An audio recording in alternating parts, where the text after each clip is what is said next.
বন্ধুরা, দেখো তোমাদের জন্য আজকে নতুন একটা বিষয় নিয়ে এসেছি, এমওটি, যার পুরো কথা হলো মলিকুলার অরবিটাল থিওরি। বিষয়টা পুরো ক্লাস 11-এর। দেখো বলছে পরমাণুগুলি পরস্পর যুক্ত হয়ে যখন অণু তৈরি করে তখন পরমাণুগুলির পারমাণবিক কক্ষক বা অ্যাটমিক অরবিটালগুলিও মিলিত হয় এবং তারা সম্পূর্ণ নতুন ধর্ম বিশিষ্ট মলিকুলার অরবিটাল বা আণবিক কক্ষক তৈরি করে। কিরকম একটা উদাহরণ দেওয়া যায়, মনে করো হাইড্রোজেন অণু তৈরি হবে, সেখানে একটা হাইড্রোজেন পরমাণু চাই, তার অ্যাটমিক অরবিটাল হচ্ছে 1s, তাতে একটা ইলেকট্রন আছে। আর একটা হাইড্রোজেন চাই, তারও একটা অ্যাটমিক অরবিটাল আছে, যেটা আর একটা 1s, তারও একটা ইলেকট্রন আছে। তো মলিকুলার অরবিটাল থিওরির মূল বক্তব্য হচ্ছে, প্রথম বক্তব্য হচ্ছে, তিনটে মূল বক্তব্য হলো। প্রথম বক্তব্য হচ্ছে এই পরমাণু দুটি মিলিত হয়ে যখন অণু তৈরি করবে, মানে H2 অণু তৈরি করবে, তখন এই অ্যাটমিক অরবিটালগুলিও মিলিত হয় হয়ে সমসংখ্যক এবং সম্পূর্ণ নতুন ধর্ম বিশিষ্ট মলিকুলার অরবিটাল তৈরি করে। প্রথম পয়েন্ট। সেকেন্ড পয়েন্ট, যতগুলি অ্যাটমিক অরবিটাল মিলিত হবে ঠিক ততগুলোই মলিকুলার অরবিটাল উৎপন্ন হবে। মানে মনে করো n সংখ্যক যদি অ্যাটমিক অরবিটাল মিলিত হয়, তাহলে n সংখ্যক মলিকুলার অরবিটালই তৈরি হবে। তাদের মধ্যে অর্ধেকের শক্তি থাকবে কম, মানে n/2, তার শক্তি থাকবে কম, তাদের বলবো বন্ডিং মলিকুলার অরবিটাল। আর অর্ধেকের শক্তি থাকবে বেশি, মানে n/2 সংখ্যক অরবিটাল, মানে মলিকুলার অরবিটালের শক্তি থাকবে বেশি, তাদেরকে বলবো অ্যান্টি বন্ডিং মলিকুলার অরবিটাল। ব্যাপারটা এই উদাহরণটা দিয়ে বোঝানো যায়। মনে করো একটা হাইড্রোজেনের 1s অরবিটাল, এখানে আরেকটা হাইড্রোজেনের 1s অরবিটাল। এরা যখন মিলিত হবে সম্পূর্ণ নতুন ধর্ম বিশিষ্ট মলিকুলার অরবিটাল তৈরি করবে এবং তাদের সংখ্যা বেশ সমান, মানে দুটো মিলিত হয়েছে তো দুটোই মলিকুলার অরবিটাল তৈরি হবে। তাদের মধ্যে অর্ধেকের শক্তি থাকবে কম আর অর্ধেকের শক্তি থাকবে বেশি। তো যারা কম শক্তি সম্পন্ন তাদের বলবো বন্ডিং মলিকুলার অরবিটাল, আর যাদের শক্তি থাকবে বেশি তাদের বলবো anti bonding molecular orbital. Third point, আচ্ছা তার আগে থার্ড পয়েন্ট বলার আগে দ্বিতীয় পয়েন্ট আরেকবার বলি। এখানে একটা ইলেকট্রন আছে, এখানে একটা ইলেকট্রন আছে, কিন্তু হাইড্রোজেন পরমাণুর একটা একটা করে ইলেকট্রন ছিল অ্যাটমিক অরবিটালগুলিতে, এটা মাথায় রাখতে হবে। এবার আরেকটা কথা বলি, যে বন্ডিং মলিকুলার অরবিটালটা তৈরি হলো তার শক্তি কম কিন্তু তার স্থায়িত্ব বেশি। মনে রাখবে এই বিশ্ব ব্রহ্মাণ্ডের নিয়মই হলো যার শক্তি কম সে বেশি স্থায়ী, আর যার শক্তি বেশি সে কম স্থায়ী। আর অ্যান্টি বন্ডিং মলিকুলার অরবিটালের শক্তি বেশি, তার কিন্তু স্থায়িত্ব কম। থার্ড পয়েন্টে চলে আসছে, সেখানে বলছে যে উৎপন্ন এমোগুলিতে, মানে মলিকুলার অরবিটালগুলিতে, এগুলো হচ্ছে এমো, এই মলিকুলার অরবিটালগুলিতে হুন্ডের সূত্র, আফবাও নীতি, সমস্ত নিয়ম প্রযোজ্য। মানে আমরা একটা পরমাণুর ইলেকট্রন বিন্যাস করতে গেলে যে যে নিয়ম ফলো করি, এই উৎপন্ন এমোগুলিতেও সেই নিয়ম মেনেই ইলেকট্রন প্রবেশ করবে। মানে এখানে মোট দুটো হাইড্রোজেন পরমাণু মিলে যে H2 অণু তৈরি করলো, তাতে টোটাল ইলেকট্রন কটা থাকবে? দুটো, এবং সেই দুটো ওই নিয়মগুলি, মানে আফবাও নিয়ম, হুন্ডের সূত্র, পাউলির নীতি সব মেনেই ইলেকট্রন প্রবেশ করবে। মানে প্রথমে নিম্ন শক্তি সম্পন্ন এমোতে ইলেকট্রন প্রবেশ করবে, সেটা ভর্তি হলে তারপরে উচ্চতর শক্তি সম্পন্ন এমোতে ইলেকট্রন যাবে। এই হচ্ছে মূল তিনটি বক্তব্য। তো হাইড্রোজেন দিয়ে উদাহরণ দিলাম। এবার একটা কথা বলি, এখানে 1s আর 1s অরবিটাল দুটো মিলিত হয়ে দুটো এমো তৈরি করেছে। এবার তুমি জানো এস অরবিটালের আকৃতি গোলক আকার, তার ফলে তারা মুখোমুখি অবিলোপন করবে সবসময়, তার জন্য তৈরি হবে সিগমা এমো। এগুলোকে সিগমা এমো বলবো এবং এদের নাম দেবো। দেখো এটার নাম হচ্ছে সিগমা 1s বন্ডিং এমো, আর এটা হবে তাহলে সিগমা 1s অ্যান্টি বন্ডিং এমো। দেখো এই যে স্টার মারলাম, মানে এটা অ্যান্টি বন্ডিং এর চিহ্ন। তাহলে এর মধ্যে আমি যদি দুটো পয়েন্ট আমি বলছি, দেখো ফার্স্ট পয়েন্ট হচ্ছে এর যদি বলে এমও ইলেকট্রন বিন্যাসটা কি, মানে উৎপন্ন যে হাইড্রোজেনটা উৎপন্ন হলো তার এমও ইলেকট্রন বিন্যাস কি লিখবো, sigma 1s bonding two sigma 1s anti bonding 0। কেমন? আচ্ছা, পঞ্চম আরেকটা বিষয় এখানে বলে রাখি, সেটা হলো বন্ড অর্ডার, যেটা সম্পর্কে একটু পরে ডিটেলসে বলবো। বন্ড অর্ডার, বন্ড অর্ডার মানে হলো কোন একটা অণুর মধ্যে কটা সমযোজী বন্ধন আছে তার সংখ্যাকে বন্ড অর্ডারের সাহায্যে প্রকাশ করা হয়। বন্ড অর্ডারের মান হলো bonding electron minus anti bonding electron by 2। দেখো তো এখানে বন্ড অর্ডারের মান কত হচ্ছে, bonding electron 2, anti bonding electron 0, কারণ এখানে ইলেকট্রন নেই, বাই 2, তাহলে কত হলো তোকে 1। তার মানে হাইড্রোজেন আর হাইড্রোজেন দুটি পরমাণুর মধ্যে, এই অণুর মধ্যে যে দুটো হাইড্রোজেন পরমাণু যে বন্ধন দ্বারা যুক্ত থাকবে তার সংখ্যা হলো 1। এটা হচ্ছে বন্ড অর্ডার। তার মানে বন্ড অর্ডার মানে অণুতে মোট কটা সমযোজী বন্ধন আছে তার সংখ্যা, দেখলাম একটা। এখানে আরেকটা 6 পয়েন্ট আরেকটা কথা বলা দরকার, সেটা হলো যদি কোনো একটা অণুর মধ্যে ইলেকট্রন যুগ্ম সংখ্যায় থাকে তাহলে অণুটি হবে ডায়াম্যাগনেটিক, আর যদি কোনো একটা অযুগ্ম ইলেকট্রন থাকে, এক বা একাধিক অযুগ্ম ইলেকট্রন থাকে, তাহলে অণুটি হবে প্যারাম্যাগনেটিক। দেখো এখানে H2 অণুতে একটাও অযুগ্ম ইলেকট্রন নেই, তাই H2 হচ্ছে ডায়াম্যাগনেটিক।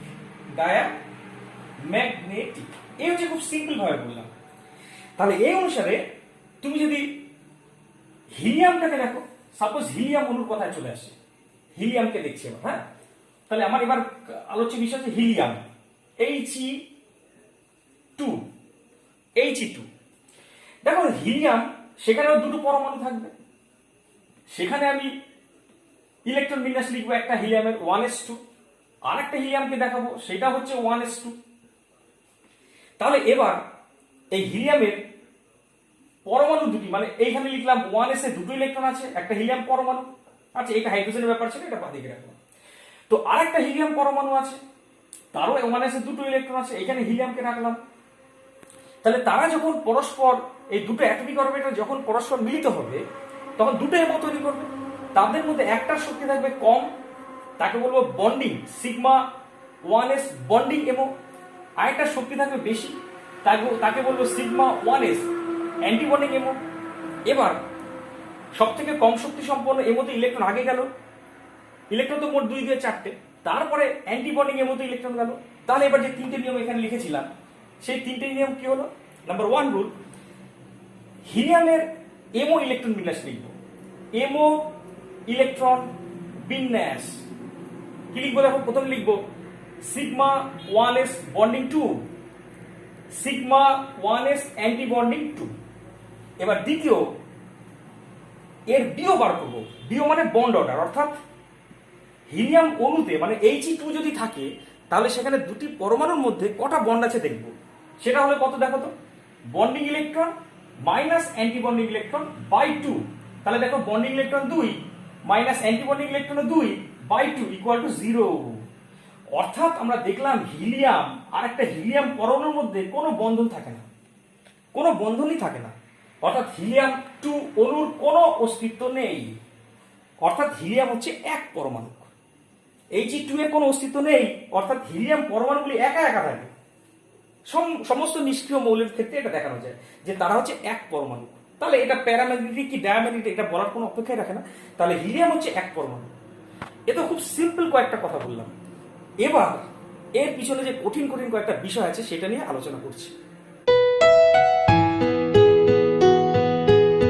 এই যে এমোর ধারণাটা অত্যন্ত জটিল, আমি খুব সিম্পল ভাবে বোঝাচ্ছি। তোমরা তরঙ্গ দেখেছো, তরঙ্গ মানে ঢেউ। এখন মনে করো দুটো ঢেউ, তারা কভাবে মিলিত হতে পারে। তোমরা নিশ্চয় পুরীতে গেছো বা কোথাও ঢেউ দেখেছো।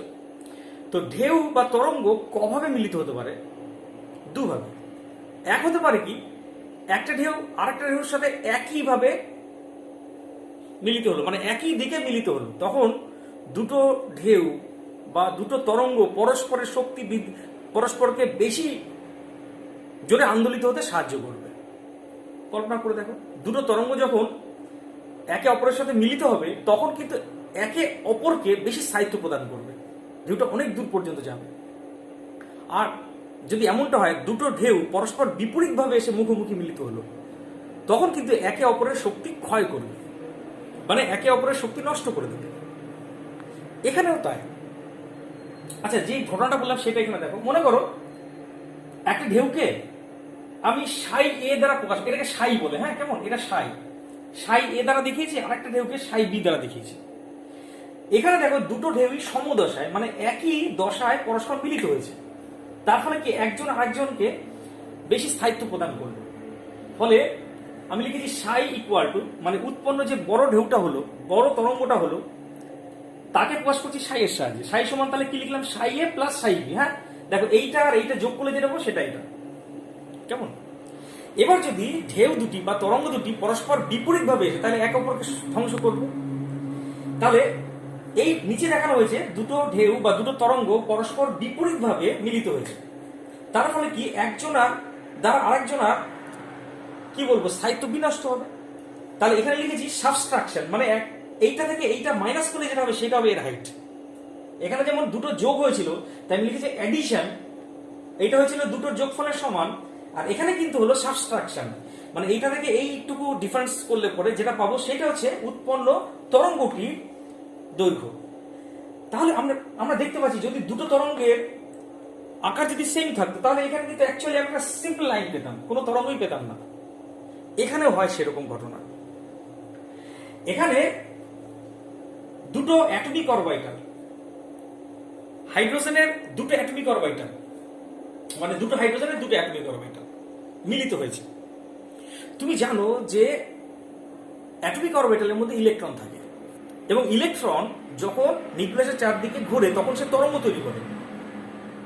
তাই অ্যাকচুয়ালি অরবিটালগুলিকে ওয়েভ মেকানিক্সে তরঙ্গকে মানে তোমার অ্যাটমিক অরবিটালগুলিকে ওয়েভ ফাংশন দ্বারা প্রকাশ করা হয়।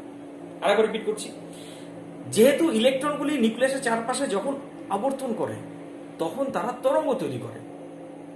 তার মানে নিউক্লিয়াসের চারপাশে ইলেকট্রনগুলি যখন আবর্তন করছে অরবিটালের মধ্যে তখন তরঙ্গ সৃষ্টি হচ্ছে। তাই অরবিটালগুলিকে ওয়েভ মেকানিক্সে ওয়েভ ফাংশন দ্বারা প্রকাশ করা হয়।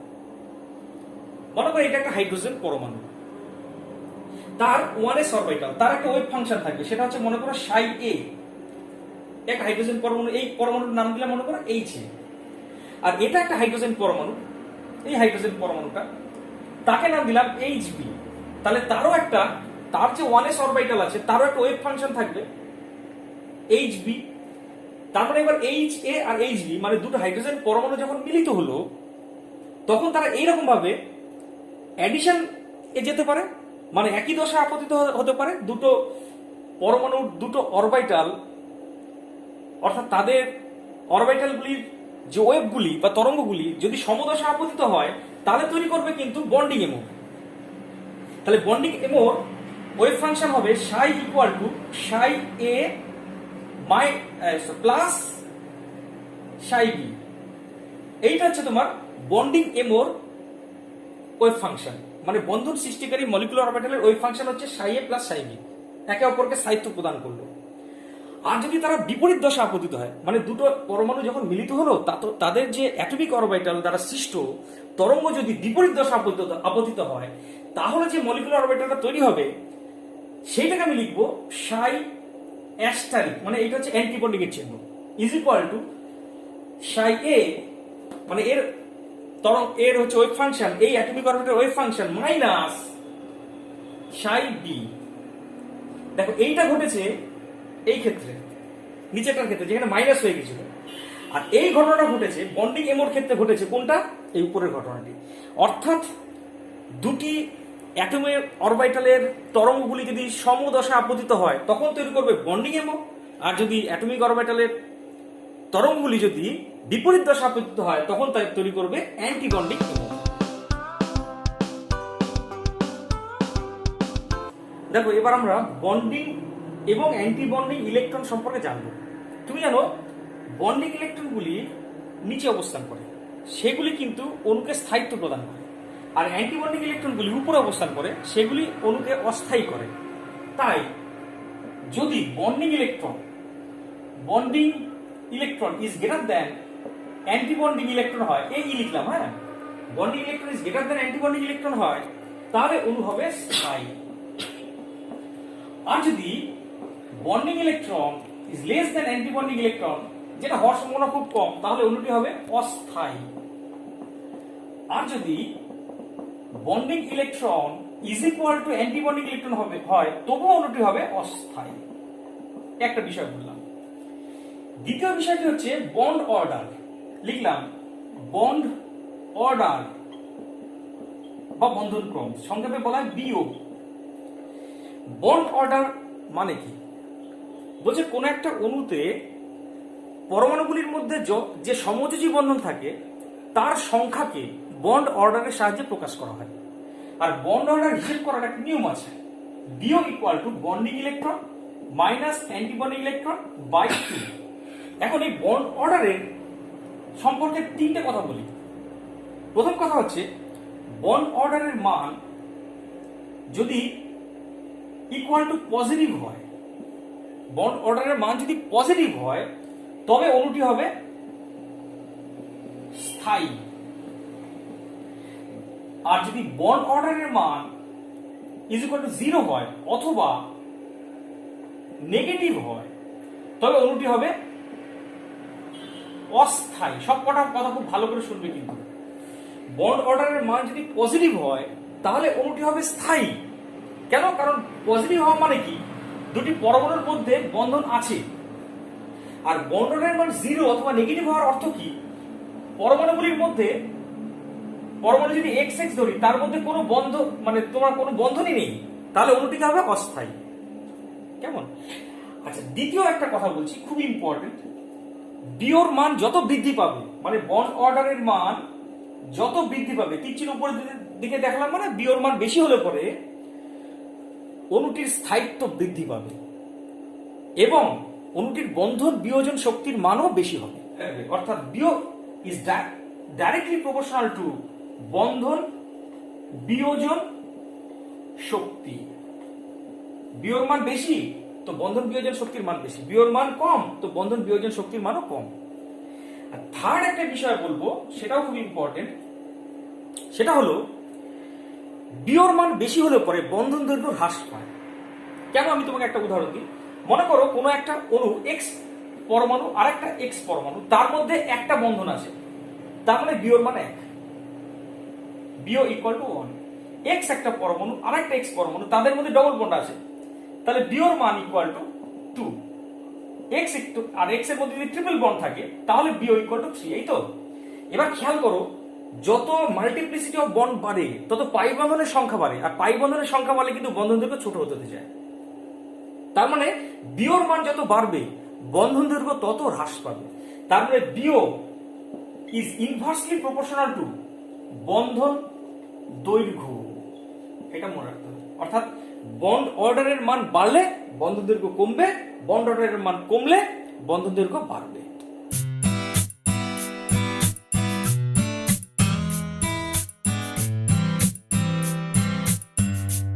দেখো, Li2 একটা অণু, সেখানে পরমাণু আছে Li যার ইলেকট্রন বিন্যাস 1s2 2s1, আরেক Li পরমাণু আছে সেখানে 1s2 2s1। এবার এরা যখন মিলে অণু তৈরি করবে, প্রথমে 1s আর 1s অ্যাটমিক অরবিটাল দুটি মিলিত হবে।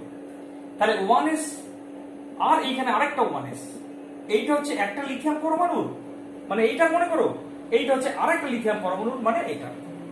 তাহলে 1s আর 1s মিলিত হয়ে প্রথমে তৈরি করলো একটা সিগমা 1s বন্ডিং, আরেকটা তৈরি করলো সিগমা 1s অ্যান্টি বন্ডিং।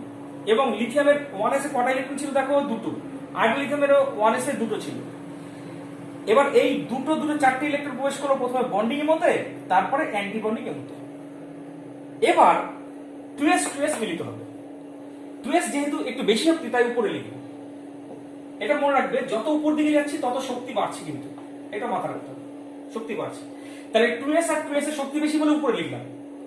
তাহলে এইটা 2s1 একটা লিথিয়াম পরমাণু, আর একটা পাশেই আছে 2s1 আর একটা লিথিয়াম পরমাণু, তারাও একইভাবে মিলিত হয়ে তৈরি করবে একটা সিগমা 1s বন্ডিং এবং সিগমা 1s অ্যান্টিবন্ডিং। তাহলে দুটো ইলেকট্রন প্রথমে বন্ডিং যাবে। এবার আমি বার করব, প্রথমে লিখব Li2 এর MO ইলেকট্রন বিন্যাস। MO ইলেকট্রন বিন্যাস কি লিখবো বলো? MO ইলেকট্রন বিন্যাস নিচ থেকে শুরু করব। প্রথমে লিখবো sigma 1s bonding 2, sigma 1s antibonding 2, তারপরে সিগমা 2s, এটা মানে সিগমা 1s, সরি বাবা এটা ভুল হয়ে গেছে, 2s তো সিগমা 2s হবে, এটা সিগমা 2s হবে কিন্তু, হ্যাঁ একটু মিস্টেক হয়ে গেছে, যেহেতু 2s মিলিত হয়েছে, এটা 2s, sigma 2s bonding 2, sigma 2s antibonding 2। তাহলে এই দুটোর পরে, মানে এই দুটোর পরে আছে কি দেখো, সিগমা 2s বন্ডিং 2 এবং সিগমা 2s অ্যান্টিবন্ডিং 0, কারণ এখানে একটা ইলেকট্রন নেই, এখানে একটা ইলেকট্রন নেই। সেকেন্ড বিষয় হচ্ছে BO, মানে bond order. Bond order equal to, তুমি জানো, মোট bonding electron minus antibonding electron by 2 is equal to, দেখো বন্ডিং ইলেকট্রন 2 আর 2 এ 4, তাই না? এখানে দুটো আর এখানে দুটো, 2 আর 2 এ 4 মাইনাস অ্যান্টিবন্ডিং ইলেকট্রন শুধু এখানে আছে, এটা অ্যান্টিবন্ডিং বাই 2, তাহলে কত হচ্ছে দেখো তো 1। তাহলে লিথিয়ামের Li এর তুমি বন্ড অর্ডার 1 পেলে, মানে Li এবং আরেকটি Li সমযোজী এক বন্ধন দ্বারা যুক্ত থাকে এবং Li2 এর অস্তিত্ব আছে। থার্ড পয়েন্টটা বলছি, সেটা হচ্ছে Li2 অণুটি ডায়াম্যাগনেটিক না প্যারাম্যাগনেটিক? খেয়াল করে দেখো, Li2 কিন্তু ডায়াম্যাগনেটিক, কারণ এখানে একটাও অযুগ্ম ইলেকট্রন নেই, তাহলে এটা লিখবো ডায়াম্যাগনেটিক।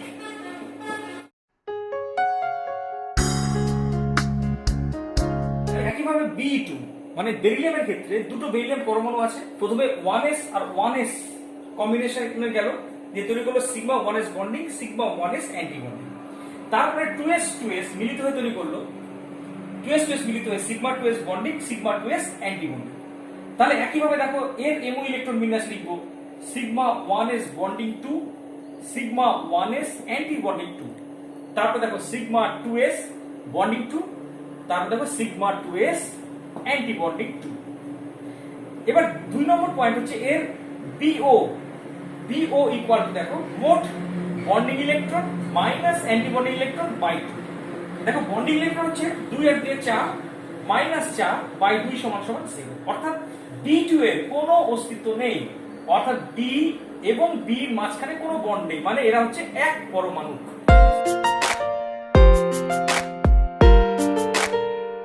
তাই এবার B2 অণু, মানে বোরন অণু, সেখানে দুটো বোরন পরমাণু আছে, একজনের ইলেকট্রন বিন্যাস 1s2 2s2 2p1, আরেকজনের তাই। এবার প্রথমে 1s MO দুটি মিলিত হবে, আমি নিচ থেকে শুরু করছি, হ্যাঁ এটা 1s, এটা 1s, আগের মতো 1s মিলিত হয়ে তৈরি করলো, দেখো প্রথমে তৈরি করলো সিগমা 1s বন্ডিং, আর এটা তৈরি করলো কি সিগমা 1s অ্যান্টিবন্ডিং। এবং ইলেকট্রনটাও একবারে দেখিয়ে দিই, এখানে দুটো, এখানে দুটো, কেমন আমি ছোট ছোট করে লিখেছি, বুঝে নাও, এখানে দুটো আছে, এখানেও কিন্তু দুটো ইলেকট্রন বন্ডিং এ অ্যান্টিবন্ডিং। এবার একইভাবে 2s অ্যাটমিক অরবিটাল দুটো মিলিত হলো, 2s মিলিত হওয়ার পরে তৈরি করলো একইভাবে, দেখো এটা তৈরি করলো সিগমা 2s বন্ডিং, এটাতে সিগমা 2s অ্যান্টিবন্ডিং। এবং এখানে দেখো দুটো ইলেকট্রন ছিল, এখানে দুটো ইলেকট্রন ছিল, এখানেও দুটো, এখানেও দুটো। এবার আসছি 2p আর 2p। এখানে কিন্তু একটা জিনিস মনে রাখতে হবে তোমাকে, p উপকক্ষে কিন্তু টোটাল অরবিটাল 3টি করে, তাহলে এই বোরনের 3টে আছে, আর এই দিকে যে বোরনটা আছে তারও কিন্তু 3টি অরবিটাল আছে, এবং একটা নাম px, একটা py, এটা pz, এখানেও px py pz, মানে এটা হচ্ছে 2p, এটাও 2p, দুটি বোরনের, এই দুটো বোরন। তাহলে এবার কিভাবে কোন কম্বিনেশনে যাবে? এবার মনে রাখবে 3টি অরবিটাল কিন্তু আবার পরস্পরের উপর লম্ব আছে, মানে 3টি যে px py pz আছে তারা কিন্তু পরস্পরের উপরে লম্ব আছে, মানে আমি এবার দেখাচ্ছি। এবার মনে করো এটা একটা p উপকক্ষ, তার এইটা হচ্ছে pz অরবিটাল, কেমন, দ্যাট ইজ এইটা হচ্ছে z অক্ষ, এইটা হচ্ছে px অরবিটাল, মানে এই উপর নিচটাকে ধরেছি আমি x অক্ষ, আর তোমার দিক আর আমার দিক যেটা আছে সেটাকে ধরেছি y অক্ষ, মানে এইটা হচ্ছে py অরবিটাল।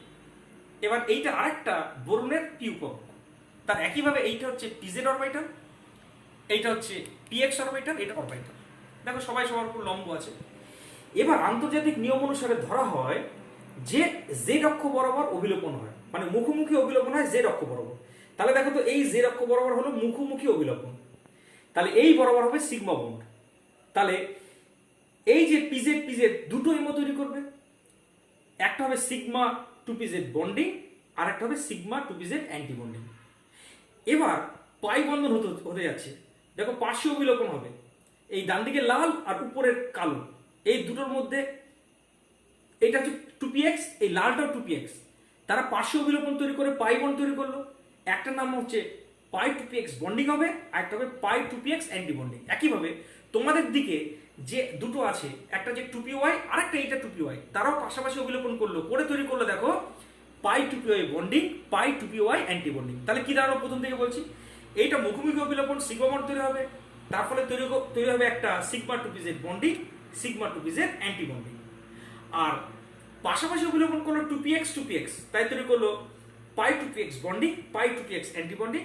আর 2py অভিলোপন করে তৈরি করলো pi 2py bonding, pi 2py anti bonding. এইটাকে এবার এখানে আমি দেখানোর চেষ্টা করছি। দেখো তাহলে প্রথমে বলেছিলাম জেড অক্ষ বরাবর মুখোমুখি অভিলোপন, তাহলে তৈরি হয়েছিল কি জেড বরাবর সিগমা বন্ড, তাহলে এটা তৈরি হলো দেখো সিগমা 2pz বন্ডিং, লিখলাম সিগমা 2pz বন্ডিং, আর তৈরি হবে সিগমা 2pz অ্যান্টি বন্ডিং।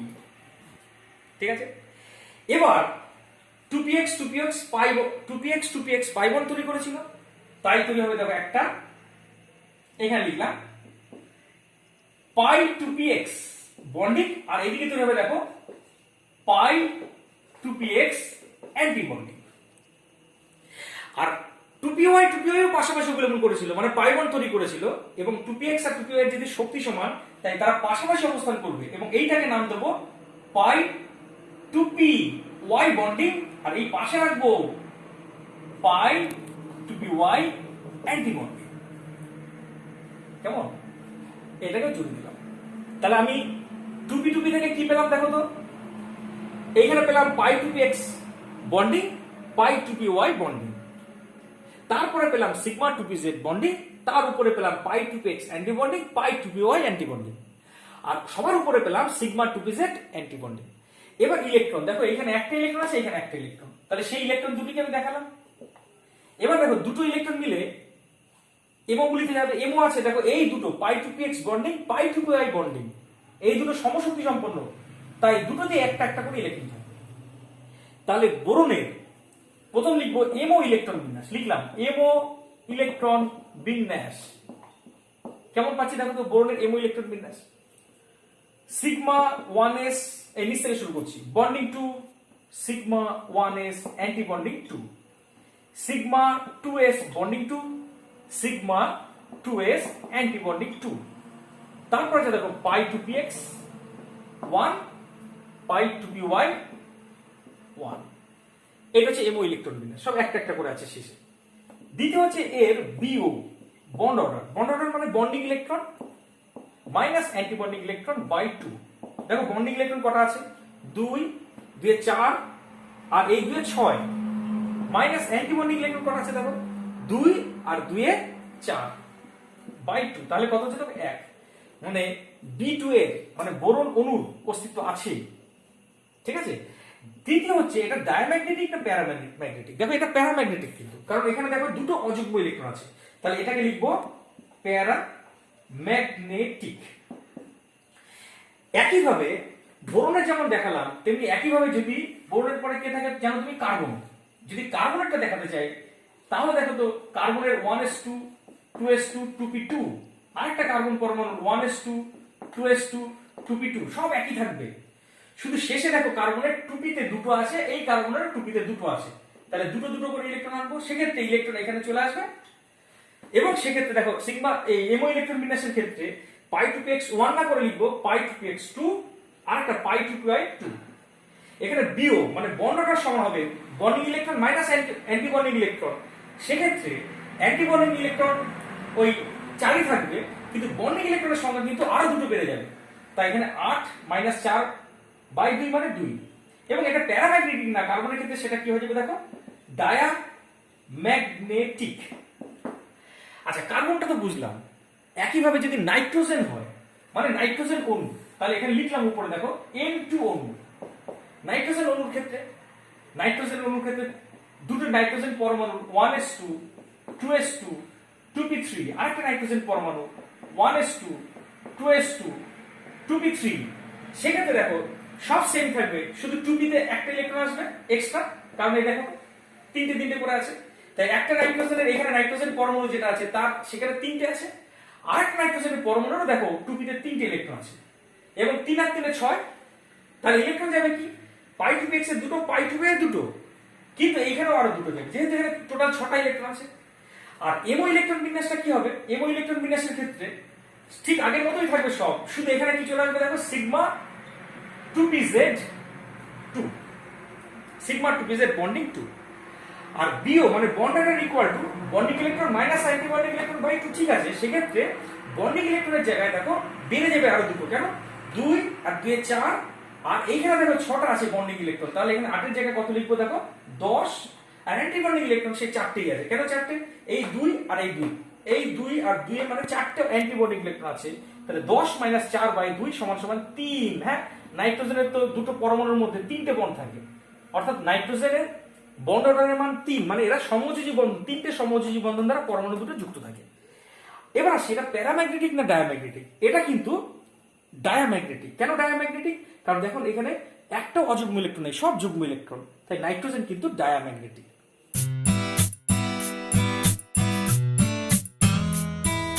তাহলে আমরা দেখলাম এদিকে একটা নাইট্রোজেন পরমাণু আর এদিকে একটা নাইট্রোজেন পরমাণু, তাদের HMO চিত্র এবং নাইট্রোজেন অণুর এইটা হচ্ছে এমও ইলেকট্রন বিন্যাস, মানে sigma 1s bonding two, sigma 1s anti bonding two, sigma 2s bonding two, sigma 2s anti bonding two. তারপরে কি পেলাম π2px bonding two, π2py bonding two এবং সিগমা 2pz বন্ডিং টু।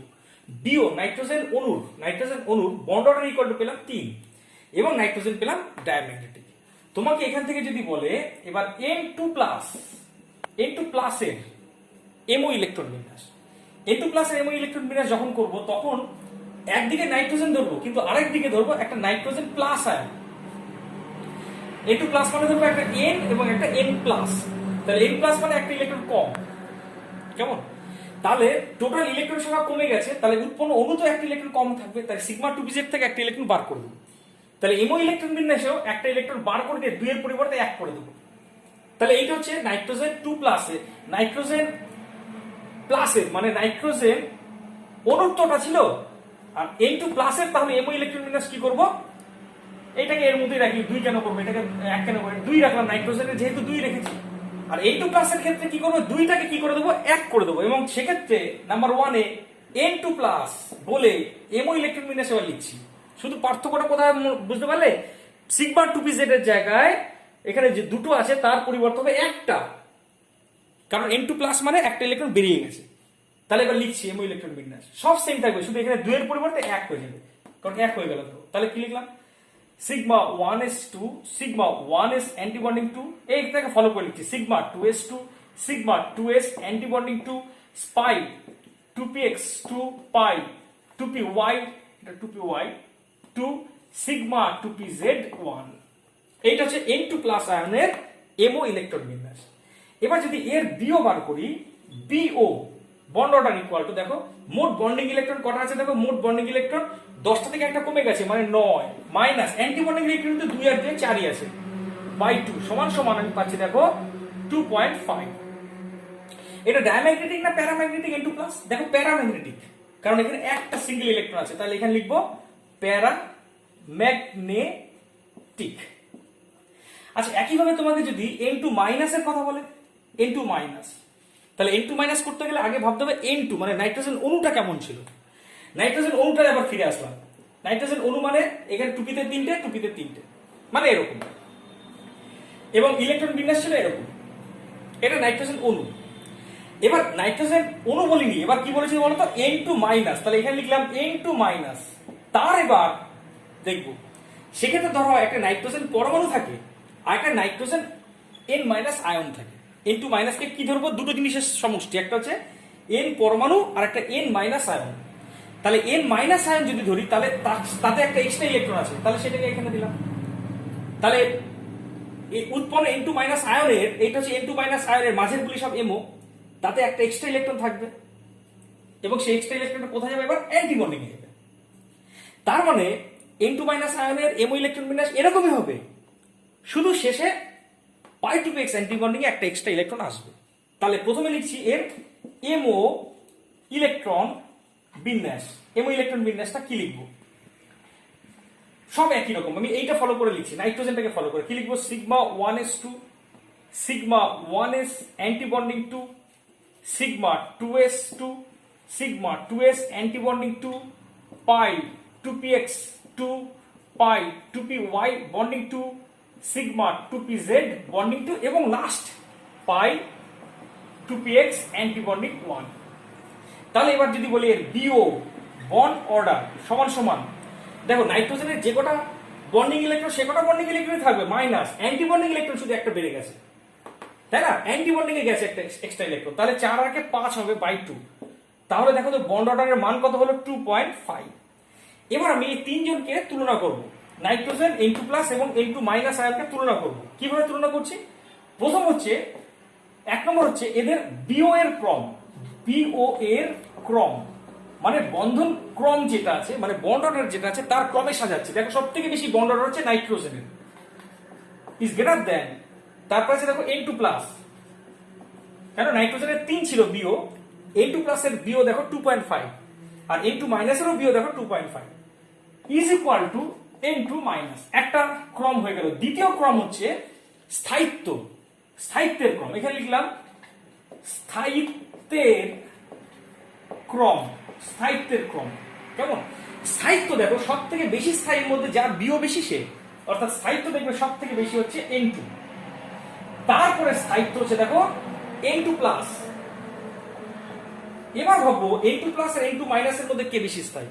দেখো দুজনেরই বিও সমান, কিন্তু যেহেতু N2- এ অ্যান্টি বন্ডিং ইলেকট্রন আছে, অ্যান্টি বন্ডিং ইলেকট্রন যাওয়ার ফলে সে কিছুটা অস্থায়ী হয়ে যাবে। যদি বিওর মান N2+ এবং N2- এর দুজনেরই সমান, কিন্তু যেহেতু N2- এর অ্যান্টি বন্ডিং ইলেকট্রন আছে তাই N2- একটু কম স্থায়ী হবে, ইজ গ্রেটার দ্যান N2-। তৃতীয় পয়েন্ট হচ্ছে বন্ধন দৈর্ঘ্যের ক্রম। লিখলাম বন্ধন দৈর্ঘ্যের ক্রম, দৈর্ঘ্যের ক্রম, বন্ধন দৈর্ঘ্যের ক্রম। দেখো তো বন্ধন দৈর্ঘ্যের ক্রম যদি বলি, যার বিও বেশি তার বন্ধন দৈর্ঘ্য কম, তাহলে সব থেকে বন্ধন দৈর্ঘ্য কম হবে N2 এর, নাইট্রোজেনের, কারণ ওর বিও সব থেকে বেশি 3। তারপর আসবে N2+ is equal two N2-, কারণ দুজনেরই তো বিওর মান সমান 2.5 আর 2.5। এবার 4 নম্বর আছে বন্ধন বিয়োজন শক্তির ক্রম। লিখলাম বন্ধন বিয়োজন শক্তির ক্রম, বন্ধন বিয়োজন শক্তির ক্রম। দেখো যার বিও বেশি তার বন্ধন বিয়োজন শক্তি বেশি, তাহলে সব থেকে বেশি বন্ধন বিয়োজন শক্তি নাইট্রোজেনের। তারপর হচ্ছে N2+ is equal two N2-। এটা হচ্ছে বন্ধন বিয়োজন শক্তির ক্রম।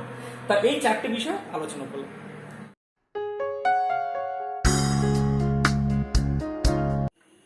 দেখো এবার অক্সিজেন অণু, সেখানে পরমাণু আছে দুটো অক্সিজেন পরমাণু, ইলেকট্রন বিন্যাস 1s2 2s2 2p4, আরেকটা অক্সিজেন পরমাণু 1s2 2s2 2p4।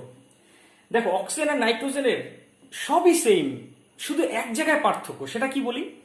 নাইট্রোজেন পর্যন্ত এরকম, মানে পাই 2px পাই 2py এর নিচে, সিগমা 2pz এর উপরে, কিন্তু নাইট্রোজেনের পরের যত মৌল আছে, অক্সিজেন থেকে শুরু করে যত মৌল আছে তাদের সবার ক্ষেত্রে কিন্তু এই জায়গাটাতে চেঞ্জ চলে আসে। চেঞ্জ মানে সিগমা 2pz টা নিচে যায়, নিচে থাকে সিগমা 2pz, আগেটার সাথে পার্থক্য কি দেখো, নিচে চলে আসে সিগমা 2pz বন্ডিং, আর এইখান থেকে এইখানে থাকছে দুটো পাই, মানে পাই 2px bonding, pi 2py bonding. শুধু পার্থক্যটা কি হলো বুঝতে পারলে? উপরে ছিল সিগমা 2pz বন্ডিং, কিন্তু সেটা নিচে চলে আসলো, আর নিচের যে পাই 2px বন্ডিং পাই 2y বন্ডিংটা ছিল সেটা উপরে চলে আসলো। এইটা অক্সিজেন সহ পরবর্তী মৌলগুলির ক্ষেত্রে এই পরিবর্তনটা শুধু আসে, আর সব সেম। এবার অক্সিজেন পরমাণু, এই অণুতে যে দুটি পরমাণু আছে তার ইলেকট্রন বিন্যাসে দেখবো যে ইলেকট্রন কটা করে আছে। দেখো একটা অক্সিজেন পরমাণুতে দুটো, এখানে 2p-তে 4 ইলেকট্রন থাকে, আর একটা অক্সিজেন পরমাণুতেও দেখো 2p-তে 4 ইলেকট্রন থাকে। তাহলে সেই অনুসারে ইলেকট্রন বিন্যাস করছি। দেখো 1s তো এটা করবে আগের মতোই, sigma 1s bonding, sigma 1s anti bonding. 2s আগের মতো করবে, sigma 2s bonding, sigma 2s anti bonding. আর 2p4 মিলে, এই 2p আর 2p মিলে তৈরি করবে এই এমও গুলি। সেখানে ইলেকট্রনটা কিভাবে প্রবেশ করছে এবার দেখবো। এখানে 4টে আছে, এখানে 4টে, মোট ইলেকট্রন হচ্ছে 8টা। তাহলে ইলেকট্রন প্রথমে যাবে সিগমা 2pz, তারপরে যাবে পাই 2px, পাই 2py, পাই 2px, পাই 2py, 6টা হয়ে গেল। আরো দুটো আছে, সেই দুটো যাবে এখানে একটা, এখানে একটা। তারপর দেখো অক্সিজেন সম্পর্কে এবার লিখছি। ফার্স্ট এমও ইলেকট্রন বিন্যাস নিচ থেকে শুরু করছি। Sigma 1s bonding two, sigma 1s anti bonding two, sigma 2s bonding two, sigma 2s anti bonding two. তারপর দাঁড়াচ্ছে দেখো তো sigma 2pz bonding two, pi 2px bonding two, pi 2py bonding two. তারপরে কে দাঁড়াচ্ছে দেখো তো pi 2px anti bonding 1, pi 2py anti bonding 1। এবার চলে আসছি এর বিও বন্ড অর্ডার সমান সমান বন্ডিং ইলেকট্রন কটা, 2, 4 আর 6 10 bonding electron, minus anti bonding electron 2 আর 2 4 আর 2 6 বাই 2 ইকুয়াল টু দেখো 2। অর্থাৎ অক্সিজেন আর অক্সিজেনের মধ্যে দুটো বন্ড থাকে। হ্যাঁ তাই তো থাকে, অক্সিজেন অণুতে দুটি অক্সিজেন পরমাণু দুটো বন্ড দ্বারা যুক্ত থাকে। থার্ড হচ্ছে এটা ডায়াম্যাগনেটিক না প্যারাম্যাগনেটিক। দেখো এটা প্যারাম্যাগনেটিক, অক্সিজেন অণু প্যারাম্যাগনেটিক, কারণ এখানে দেখো দুটো অযুগ্ম ইলেকট্রন আছে। তাহলে এটা লিখবো প্যারাম্যাগনেটিক। তো একইভাবে অক্সিজেনে যেমন করলাম, নাইট্রোজেনের ক্ষেত্রে যেরকম করেছিলাম, সেটা ফলো করে তোমরা বাড়িতে ট্রাই করবে। O2 প্লাসের চেষ্টা করবে, O2 মাইনাসের চেষ্টা করবে, O2 2 মাইনাসের চেষ্টা করবে।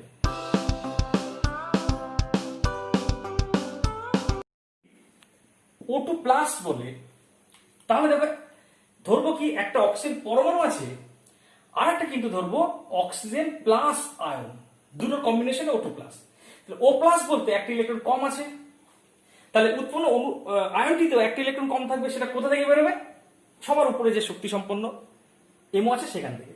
তাহলে O2 প্লাসের এমও ইলেকট্রন বিন্যাস কি লিখবো, সব সেম আগের মতো, শুধু এখানে একটা ইলেকট্রন থাকবে না, পাই অ্যান্টিবন্ডিং 2py থেকে একটা ইলেকট্রন থাকবে না। তার মানে কি লিখবো, sigma 1s bonding two, sigma 1s antibonding two, sigma 2s bonding two, sigma 2s antibonding two, sigma 2pz bonding two, pi 2px bonding two, pi 2py bonding. দেখো আমি উপরটা দেখে লিখছি কিন্তু, আর এখানে দেখো পাই 2px অ্যান্টি বন্ডিং 1, আর এখানে কিন্তু ইলেকট্রন থাকবে না, কারণ একটা ইলেকট্রন বেরিয়ে গেছে O2 প্লাস মানে। ঠিক আছে, তাহলে বিও সমান সমান একইভাবে লিখবো, বিও ইকুয়াল টু ওই বন্ডিং ইলেকট্রন যা আছে তাই থাকবে, মাইনাস অ্যান্টি বন্ডিং ইলেকট্রন একটা কমে যাবে বাই 2। তাহলে দেখো তো কত হচ্ছে 2.5। দেখো O2 প্লাসের বিও একটু বেশি। একইভাবে তোমাকে যদি বলে O2 মাইনাস ভাবতে গেলে আগে আবার অক্সিজেনে ফিরে যেতে হবে। এটা ছিল অক্সিজেন, কেমন, এটা ছিল অক্সিজেন, সব অক্সিজেনের এমও এরকম ছিল। এবার O2 মাইনাস মানে ধরতে হবে একটা অক্সিজেন পরমাণু আর একটা অক্সিজেন মাইনাস আয়ন মানে একটা এক্সট্রা ইলেকট্রন আছে। তাহলে সেই এক্সট্রা ইলেকট্রন কোথায় যাবে, এর মধ্যে একটা যোগ হবে। তাহলে এইটা হচ্ছে ইলেকট্রন বিন্যাস O2 মাইনাস আয়নের। তাহলে দেখো তো ঘটনাটা কি ঘটবে, অক্সিজেনের মতোই সব হবে, কিন্তু একটা এক্সট্রা ইলেকট্রন থাকবে কোথায়, পাই 2px অ্যান্টিবন্ডিং, মানে এখানে একটার পরিবর্তে দুটো ইলেকট্রন থাকবে। তাহলে দেখো তো আমি প্রথমে লিখবো 1 নম্বরে এমও ইলেকট্রন বিন্যাস, এইটাকে ফলো করে শুধু চেঞ্জ আসবে কোথায়, এই যে চেঞ্জের জায়গাটা দেখবে, শুধু পরিবর্তনটা। পাই 2px অ্যান্টিবন্ডিং 1 ছিল, সেখানে 2 থাকবে। তাহলে লিখবো কি দেখো, sigma 1s bonding 2, sigma 1s antibonding 2, sigma 2s bonding 2, sigma 2s antibonding 2, sigma 2pz bonding 2, পাই 2px 2, পাই 2py বন্ডিং 2, আর এখানে একটার পরিবর্তে দুটো, মানে কি লিখবো, পাই 2px antibonding 2, pi 2py antibonding 1। Second BO bond order is equal two, bond অর্ডারের মান bonding এ যে কটা ইলেকট্রন ছিল সেটাই আছে, কিন্তু অ্যান্টিবন্ডিং এ দেখো 6টার পরিবর্তে অ্যান্টিবন্ডিং এ একটা বেড়ে যাবে। অক্সিজেনের 6টা ছিল, সেখানে অ্যান্টিবন্ডিং একটা এক্সট্রা আসবে, তাহলে 6টার জায়গায় 7টা হবে। বাই 2, তাহলে কত হচ্ছে দেখো 1.5। এবার যদি বলে এই তিনটে তুলনা করছি কার কার O2, আমি অন্য কাল ইউজ করছি, দেখো কার কার তুলনা করছি, অক্সিজেন O2 প্লাস এবং O2 মাইনাস, এই তিনজনকে তুলনা করছি। ফার্স্ট BO এর ক্রম সব থেকে বেশি BO আছে কার দেখো তো 2.5, মানে O2 প্লাসের BO সবচেয়ে বেশি। তারপর আছে দেখো অক্সিজেন, তারপর আছে দেখো O2 মাইনাসের, O2 মাইনাস। সেকেন্ড স্থায়িত্বের ক্রম, যার BO বেশি সে সবচেয়ে স্থায়ী, তাহলে স্থায়িত্বের ক্রম একই আসবে, O2 plus greater than O2 greater than O2 minus. Second third হচ্ছে বন্ধন বিয়োজন শক্তির ক্রম, সেম BO যার বেশি বন্ধন বিয়োজন শক্তিও তাই বেশি, মানে বন্ধন বিয়োজন শক্তি তার ক্রম সবচেয়ে বেশি O2 প্লাস, তারপরে O2, তারপরে O2 মাইনাস। ফোর্থ দেখবো বন্ধন দৈর্ঘ্যের ক্রম, যার BO বেশি তার বন্ধন দৈর্ঘ্য কম, সব থেকে এখানে লিখলাম বন্ধন দৈর্ঘ্য সব থেকে কম হবে O2 প্লাস, ঠিক আছে। তারপরে বন্ধন দৈর্ঘ্য হবে O2, আর সব থেকে বেশি বন্ধন দৈর্ঘ্য O2 মাইনাসের, কারণ এর বন্ধনটা সবচেয়ে কম, তাই এর বন্ধন দৈর্ঘ্য সবচেয়ে কম। তো এই পর্যন্ত হলো, এইভাবে তোমরা বাড়িতে ফ্লোরিনের আর নিয়নেরটা করবে, কেমন? নিয়ন পর্যন্ত তোমাদের সিলেবাসে আছে, খুব ইজি, সেটা করে তোমরা আমাকে পারলে হোয়াটসঅ্যাপে দেখাবে। তো এই পর্যন্ত আজকে, নেক্সট ভিডিওটা পরে দেখবো।